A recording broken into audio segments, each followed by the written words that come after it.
Bonjour bien-aimés dans le Seigneur. Nous sommes très ravis de pouvoir venir auprès de vous encore en ce jour afin de pouvoir parler de la part de Dieu. Que Dieu soit loué. Sans plus tarder, bien-aimés, nous allons prier. Éternel Dieu Tout-Puissant, nous te disons merci.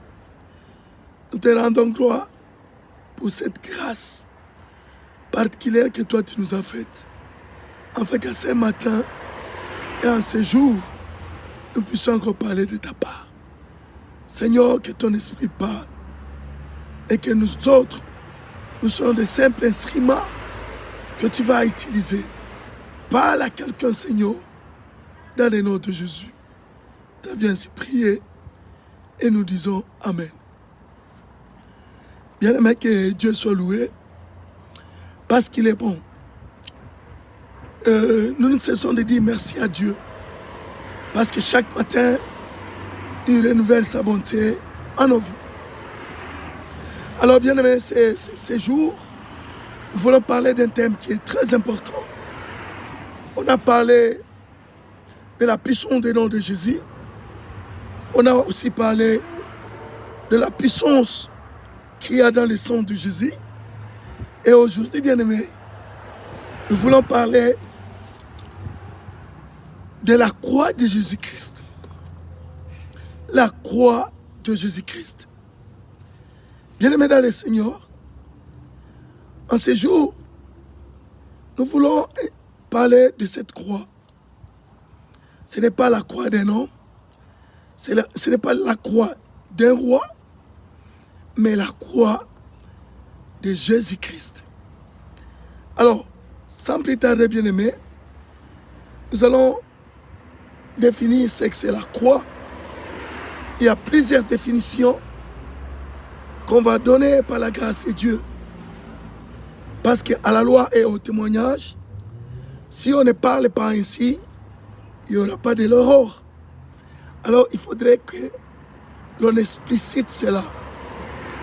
Alors, premièrement, bien aimé, la première définition que nous voulons donner est que la croix de Jésus-Christ est le lieu de la démonstration de la grandeur, de l'amour et de la grâce de Dieu face à l'humanité. Nous avons dit que la croix est le lieu de la démonstration de la grandeur, de l'amour et de la grâce de Dieu face à l'humanité. Alors, nous avons vu que Dieu cherchait à sauver le monde depuis très longtemps. Si nous lisons dans Genèse chapitre 8, du verset 15e au 16e verset, nous verrons que la Bible dit « Alors Dieu parla à Noé en disant « Sors de l'arche, toi et ta femme, tes fils et les femmes de tes fils avec toi. » Dieu voulait sauver le monde par le truchement de Noé. Noé a prêché l'évangile. Il a prêché les gens ne l'ont pas compris. Jusqu'à ce que, au dernier jour, quand il entrait dans l'arche, il est entré lui, sa femme, ses trois fils, et ainsi que ses belles-filles, ses trois belles-filles. Ils sont entrés, les déluges étaient là. Tout le monde était exterminé. Les animaux, les oiseaux, toute créature était partie. Mais comme Noé avait crié en son Seigneur, Noé était sauvé. Lui, sa femme, ses enfants et ses belles-filles. Et nous voyons les salis au truchement de Noé a sauvé seulement 8 personnes. Pour le monde entier, 8 personnes ont été sauvées. Ça, c'est rien, bien-aimé. Mais Dieu était toujours dans la procédure de chercher à sauver l'humanité. On connaît l'histoire des deux villes, de Sodome et Gomorrhe. Dieu voulait sauver beaucoup de gens dans ces villes. Ils ont Genèse 19. Nous allons lire le 16e et le 26e verset. Genèse 19. Nous lirons le 16e verset et le 26e verset. La Bible dit ceci, au verset 16. Et comme il tardait, les hommes les saisirent par la main. Lui, sa femme, ses deux filles, car l'Éternel voulait l'épargner. Ils l'amenèrent et les laissèrent hors de la ville. Le verset 26e. La femme de l'autre regarda en arrière. Elle devint une statue de sel. Une fois de plus, nous voyons que les salis au moyen de l'autre.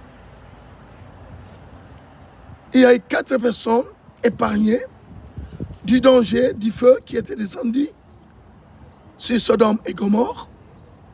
Mais l'une d'elles, la femme de l'autre, a regardé derrière et était retournée en pierre de sel. Pourquoi? Parce que Dieu avait dit, quand vous sortez, ne regardez pas derrière. La femme de l'autre voulait regarder ce qui s'est passé derrière. Elle est devenue une statue de sel. Voilà, toi qui as déjà crié au Seigneur, il n'est plus temps de regarder derrière. Avance avec le Seigneur. Bien-aimés, nous voyons au moyen de l'autre, il y a eu seulement, il y a 4 personnes qui ont été épargnées de ces feux de Sodome. Mais ceux qui ont été réellement sauvés, il y a eu 3. L'autre et ses 2 filles. Alors, voyant tout cela, Dieu a quitté le ciel. Et il a accepté de prendre ce corps humain pour venir ici habiter avec nous.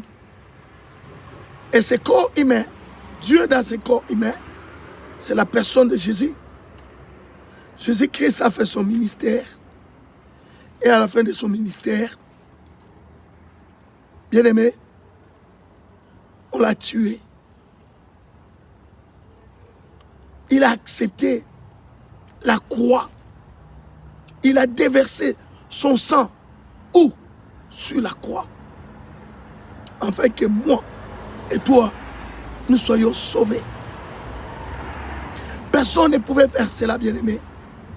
Même la personne qui te dit, elle t'aime bien, elle ne pourra pas accepter de mourir pour toi. Mais Jésus a accepté de venir ici et mourir sur la croix à cause de moi et à cause de toi. Voilà pourquoi nous avons dit que la croix est le lieu où Dieu a démontré sa grandeur, son amour et sa grâce face à l'humanité. Il est mort pour les chrétiens et les non-chrétiens. Il est mort sur la croix pour toute l'humanité. Voilà pourquoi la Bible dit, lui qui n'avait pas péché, 2 Corinthiens 5, verset 21. Lui qui n'avait pas péché est devenu péché. Et dans Jean 3, 16, maintenant la Bible dit, car Dieu a tant aimé le monde, il a donné son Fils unique, afin que quiconque croit en lui ne périsse point, mais qu'il ait la vie éternelle. Bien-aimé, quel est ce genre d'amour? La croix était un moyen aisé pour Dieu de sauver le monde, pour sauver toute l'humanité. Parce qu'au travers Noé, on a vu qu'il n'y a que 8 personnes qui étaient sauvées. Dans la ville, de Sodome et Gomorrhe, il y a eu seulement 4 personnes qui étaient sauvées. Mais réellement, 3, parce que la femme de l'autre regarda derrière et se retourna à une pierre de sel. Une deuxième définition, bien aimée, concernant la croix.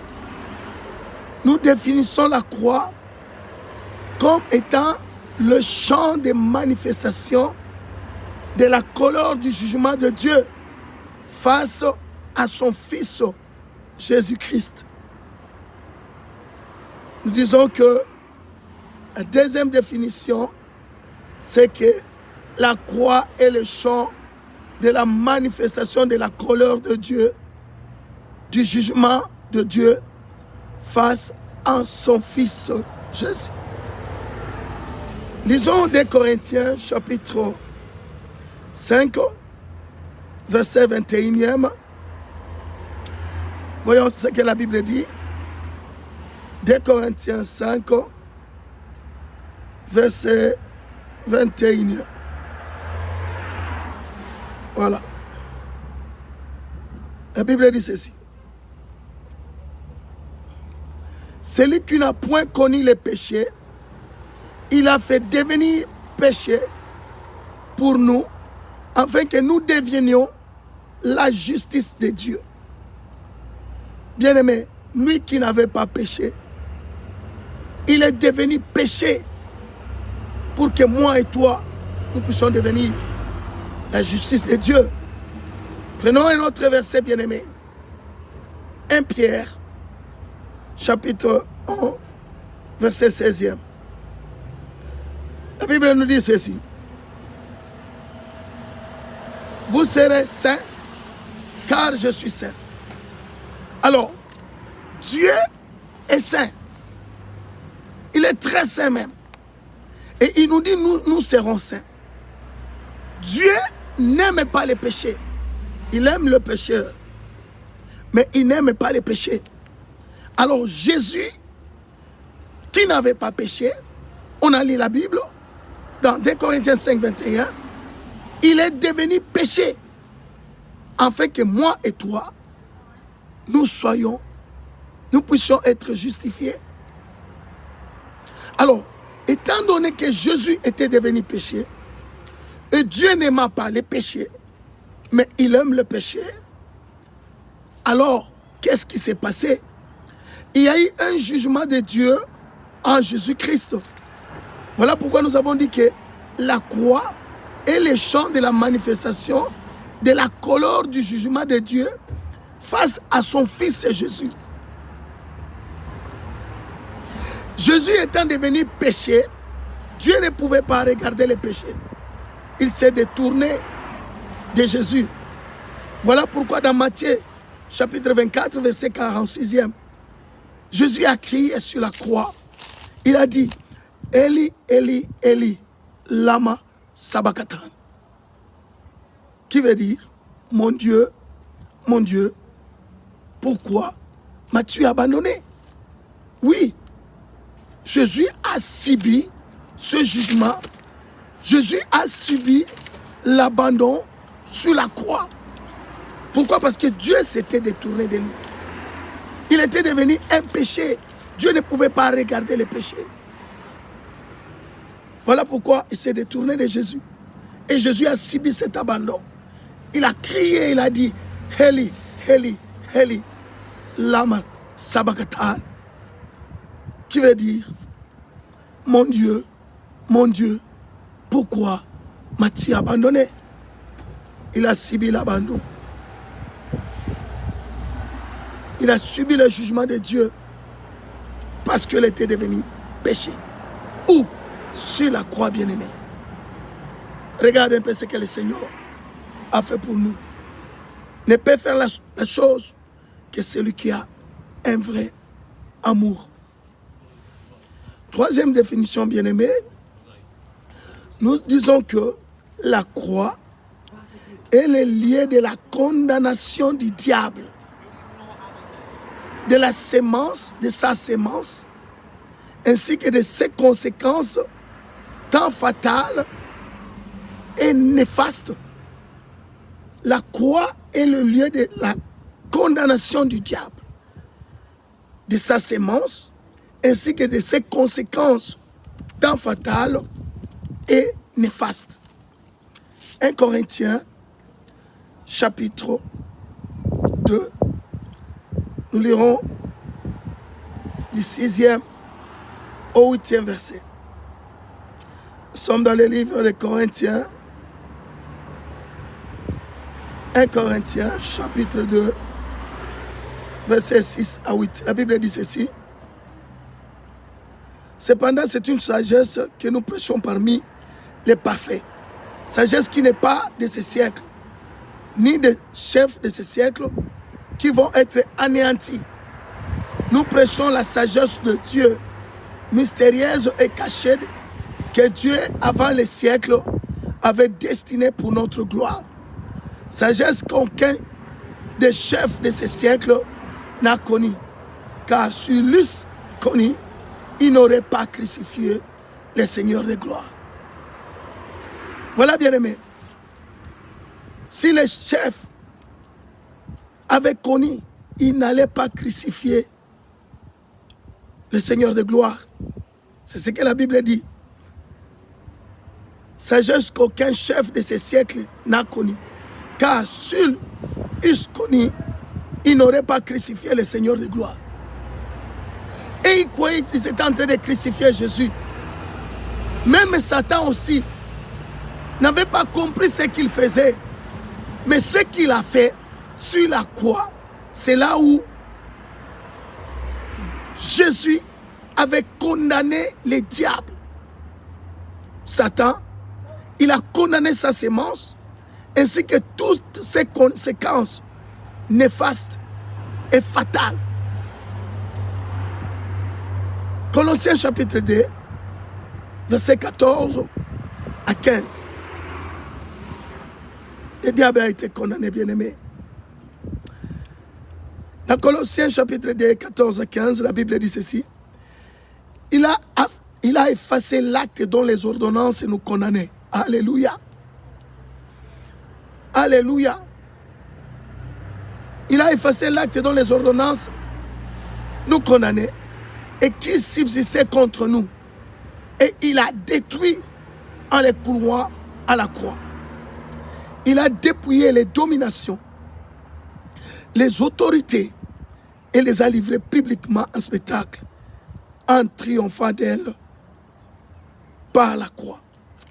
Bien-aimés, voilà sur la croix, Jésus a effacé tout acte, toute ordonnance qui nous condamnait. Alors le chrétien qui comprend ça, c'est à cause de l'œuvre de la croix, bien-aimés, que nous sommes devenus de justes. Nous ne sommes plus des pécheurs.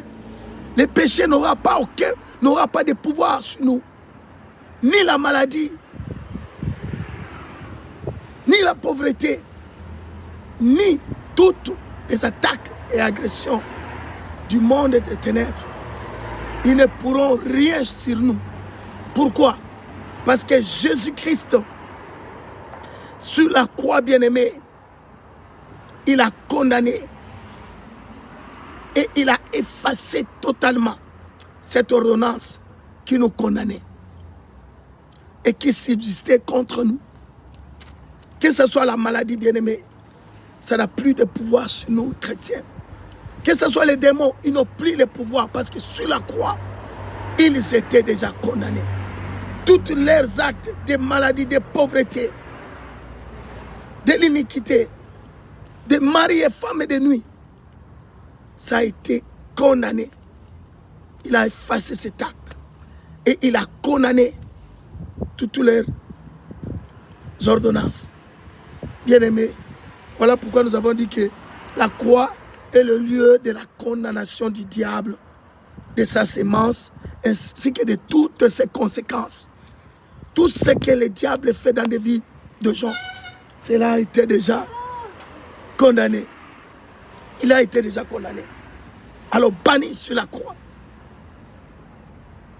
Voilà pourquoi, bien-aimés, nous pouvons marcher sur les serpents et sur les scorpions et sur toute la puissance de l'ennemi. Et rien ne pourra nous nuire. Luc chapitre 10, verset 19. Parce que Jésus avait déjà condamné le diable. Il a condamné sa sémence. Nous avons le pouvoir aujourd'hui, bien-aimés, de marcher sur les serpents, sur les scorpions et sur toute la puissance de l'ennemi. Le serpent ancien, c'est le diable. À cause de la croix de Jésus, en son nom, au nom de Jésus, nous pouvons chasser le diable, ses disciples et ses adeptes. Gloire à Dieu. Gloire à Dieu. Ça, c'est l'œuvre de la croix, bien-aimée. La croix de Jésus.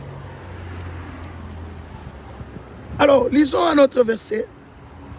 1 Jean 4, 4. La Bible dit, petit enfant, ne les craignez pas, car vous êtes de Dieu. Celui qui est en vous, c'est-à-dire que Jésus-Christ, celui qui est en vous est plus fort que celui qui est dans ce monde. Oh, la Bible dit dans 1 Jean 5, 19, que le monde entier est sous la puissance du malin, sous la puissance du diable. Mais celui qui est en nous, c'est-à-dire Jésus, est plus fort que celui qui est dans ce monde. Pourquoi? Parce qu'il avait déjà condamné le diable, ainsi que toute sa sémence. Gloire à Dieu. Bien-aimé, une autre définition de la foi, de la croix, pardon. Nous disons que la croix, c'est là où tout était accompli. Alléluia. Si la croix, bien-aimé, Jésus a crié, il a dit, tout est accompli. Il a dit que tout est accompli. C'est là où il a écrasé la tête du serpent. Parce qu'il a crié, tout est accompli. It's finished, it's done. Alléluia. Ça, c'est Jésus. Et quand il a crié comme ça c'était un cri de victoire, bien-aimé. Ce cri nous a donné cette rédemption. Parmi lesquels, bien-aimé, nous avons la vie éternelle. Parce qu'il avait crié, il a dit, tout est accompli. Rappelons-nous de Jean 3,16. Il a dit que tout celui qui croit en lui aura la vie éternelle. N'aura pas à la vie éternelle.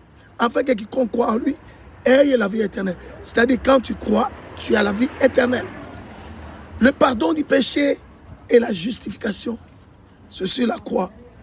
Il nous a pardonné et il nous a justifiés. Voilà pourquoi aujourd'hui, bien-aimés, nous sommes des hommes sans péché. À cause de l'œuvre de la croix. Le Saint-Esprit, il est esprit. La Bible dit dans Jean 4, 24, car Dieu est esprit. En commençant par le verset 23e, on va lire là, ça. Dieu est esprit. Et il faudrait que ceux qui l'adorent en esprit et en vérité. Et si la Bible dit cela, bien-aimé, comment est-ce qu'on va l'adorer si on n'a pas l'esprit? Il nous a donné cet esprit. Jean 4, verset 24. Nous commençons à partir du verset 23e. Mais l'heure vient et elle est déjà venue, où les vrais adorateurs adoreront le Père en esprit et en vérité. Car ce sont là les adorateurs que le Père demande. Dieu est esprit et il faut que ceux qui l'adorent en esprit et en vérité. C'est clair et net, bien-aimé. On a reçu l'esprit. Acte 2, verset 38. Lisons la Bible. Acte 2, 38. La Bible dit ceci. Pierre leur dit, repentez-vous et que chacun de vous soit baptisé au nom de Jésus-Christ pour le pardon des péchés et vous recevrez les dons du Saint-Esprit. C'est clair et net, bien-aimé. À cause de la croix, on a le Saint-Esprit qui vit maintenant en nous. Et à cause de la croix, bien-aimé, une quatrième rédemption qu'on a eue, c'est la présence divine. Apocalypse 3, 20, il dit qu'il frappe. Celui qui ouvre, il entrera chez lui. Et il habitera avec lui. il soupera avec lui. C'est à cause de la croix. Il y a la sécurité et la protection divine à cause de la croix. Psaume 34, 8. La Bible dit que l'ange de l'Éternel campe tout autour de tous ceux qui craignent Dieu et les arrache de tout mal. À cause de la croix. Bien-aimés, sixième rédemption, il nous a donné la paix et la guérison. Je vous donne la paix, je vous laisse ma paix. Je ne vous la donne pas comme le monde la donne. 3 Jean 1, verset 2. Qu'est-ce que la Bible dit? Qu'il souhaite à ce que nous puissions prospérer à tous égards et que nous soyons toujours en bonne santé. Bien-aimé, la guérison divine, ça vient de Dieu. C'est l'œuvre de la croix. Voilà pourquoi un chrétien, la maladie n'est pas ton partage, bien-aimé. Il a dit, bien-aimé, je souhaite que tu prospères à tous égards et sois en bonne santé comme prospère l'état de ton âme. Cause de la croix. Septième rédemption, bien-aimé, l'abondance matérielle. Voilà pourquoi vous allez remarquer que la croix est comme ça. Il y a deux bois qui forment la croix. Ça forme un plus. C'est-à-dire, il y a une barre horizontale qui signifie la soustraction et une barre verticale qui met sur des barres l'addition. Tout ce qu'on avait perdu, lui, Jésus, était devenu pauvre afin que moi et toi, nous soyons riches. L'œuvre de la croix. Bien-aimés, c'est merveilleux, Jésus est bon. Voilà pourquoi nous devons l'aimer. Voilà pourquoi nous devons le servir. Voilà pourquoi celui qui ne croit pas encore en lui doit croire en lui. Pour cette œuvre, ne pouvait faire ça que la personne qui nous aime bien. Personne dans le monde ne pouvait le faire. Mais Jésus accepta de venir dans ce monde, afin qu'il puisse mourir sur la croix pour que moi et toi, nous soyons sauvés et nous en bénéficions de cette rédemption. Une autre définition de la croix, bien-aimée, nous disons que la croix de Jésus est le lieu où Christ changea la malédiction en bénédiction. Galates, chapitre 3, versets 13 à 14. La croix de Jésus est le lieu où Christ Jésus changea la malédiction en bénédiction. Que dit la Bible dans Galates 3, 13 à 14? La Bible dit ceci. Christ nous a rachetés de la malédiction de la loi, étant devenu malédiction pour nous, car il est écrit, maudit et quiconque est pendu au bois. Verset 14. Afin que la bénédiction d'Abraham eût pour les païens soit son accomplissement en Jésus-Christ. Et que nous ressuscitions la foi, par la foi, l'Esprit qui avait été promis. Nous avons dit que la croix de Jésus est le lieu que Christ a changé la malédiction en bénédiction. Et on a lu dans le verset 13e, la Bible a dit clairement que Christ nous a rachetés de la malédiction de la loi, étant devenu pour nous, étant devenu malédiction pour nous, car il est écrit, maudit quiconque est pendu au bois. Bien-aimé, dans les temps anciens, mourir sur la croix était un symbole de la malédiction. Les gens qui mouraient sur la croix, ce n'étaient pas des gens de bonne vie. C'était des gens de mauvaise vie. C'est là où on punissait les brigands, les gens de mauvaise vie. Pour preuve, vous allez voir que sur la croix, Jésus était là au milieu. À ses côtés, il y avait des voleurs. Il y avait des brigands. Et même les gens qu'on pendait, qu'on crucifiait, ils ne faisait pas ça dans la ville. Ça se faisait en dehors de la cité. Pourquoi? C'était un acte quand on vous dit que votre frère sera pendu. Bien-aimé, c'était la honte pour la famille. C'était la malédiction. Mais Jésus est devenu malédiction pour que moi et toi, nous soyons bénis. À cause de quoi? À cause de la croix. Une autre définition, bien-aimé, nous disons que la croix est la source de notre foi. La croix est la source de notre foi. C'est là où notre foi a trouvé naissance. Lisons 1 Jean, chapitre 3, verset 16e. Des versets qui sont un peu ressemblants. La Bible dit ceci, 1 Jean 3, 16. Nous avons connu l'amour en ce qu'il a donné sa vie pour nous. Nous aussi, nous devons donner notre vie pour les frères. Il a donné sa vie pour nous. Voilà pourquoi la Bible dit maintenant, dans Jean 3, 16, comme il a donné sa vie pour nous, alors, la Bible dit ceci, car Dieu a tant aimé le monde, il a donné son Fils unique, afin que quiconque croit en lui ne périsse point, mais qu'il ait la vie éternelle. Dès que tu crois, c'est-à-dire tu as foi, tu mets foi en Jésus, la vie éternelle entre en toi. C'est pourquoi nous avons dit que la foi est la source, la croix est la source de notre foi et de notre victoire. La croix est la source de notre foi et de notre victoire. Notre foi a commencé. La source, c'était la croix. Alors, bien-aimés, nous allons arrêter là pour aujourd'hui. Pour ceux qui croient. Oui, bien-aimés, il peut y arriver que vous nous avez suivis, mais vous n'avez pas encore reçu Jésus-Christ. Pour avoir cette rédemption que nous bénéficions à cause de l'œuvre de la foi, il faut nécessairement croire au Seigneur Jésus-Christ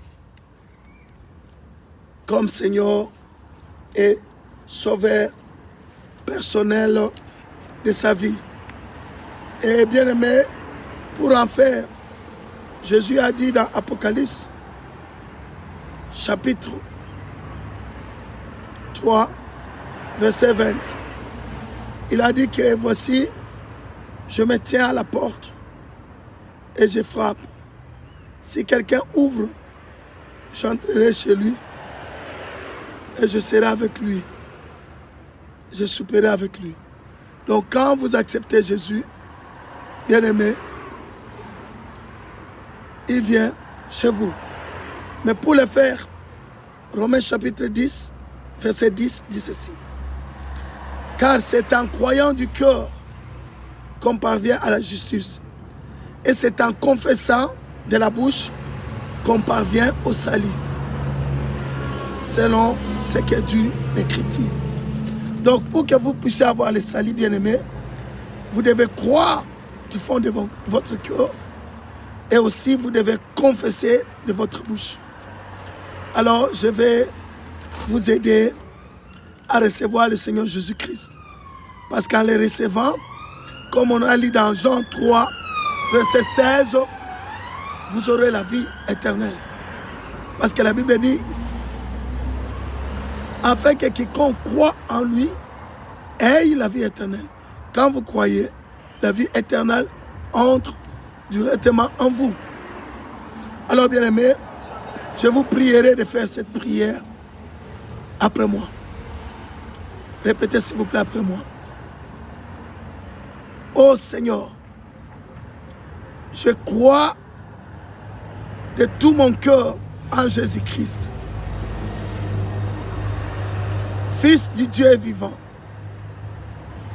Je crois qu'il est mort et Dieu l'a ressuscité des morts.